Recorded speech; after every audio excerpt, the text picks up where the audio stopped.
हम बच्चों के हृदय में वैसी भावनाएं जगाएं। 1995 में मैं इसी भोपाल में था। राष्ट्रीय स्वयंसेवक संघ का एक पथ संचलन था। एक कार्यकर्ता जिसका नाम मैं नहीं ले रहा हूँ, राष्ट्रीय स्वयंसेवक संघ का एक सक्रिय कार्यकर्ता था। उसके साथ उसका 5 साल का बेटा था। वो भी हाफ पैंट, सफ़ेद शर्ट और टोपी, काली टोपी पहनकर हाथ में इतनी सी रूल लेकर आया था।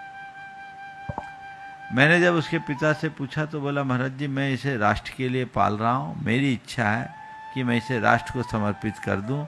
मैं तो गृहस्थी में फंस गया, मैं चाहता हूँ मेरा बेटा राष्ट्रीय स्वयंसेवक संघ का प्रचारक बने, राष्ट्र के लिए काम करे। मैंने उस बेटे से कहा, क्यों, तुम्हारे पिताजी पापा कह रहे हैं वो सही है। छोड़ते ही बेटे ने कहा, महाराज श्री क्षमा कीजिए, हमारे पापा नहीं हैं, ये हमारे पिताजी हैं।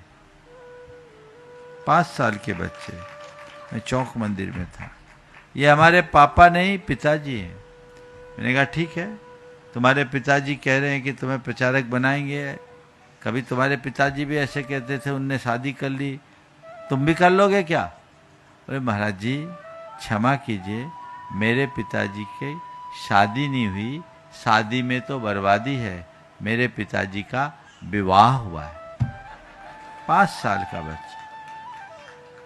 फिर बातचीत आगे बढ़ी। मैंने उस बच्चे से कहा, जाओ आप खाना खा लो। आपने खाना खा लिया? मैंने पूछा, खाना खा लिया? बोला, महाराज हम खाना नहीं खाते, खाना तो मियाँ खाते हैं, हम भोजन करते हैं। एक 5 साल के बच्चे के मुख से ये बात सुनकर मैं हतप्रभ रह गया। ये संस्कार पिता के दिए हुए संस्कार थे।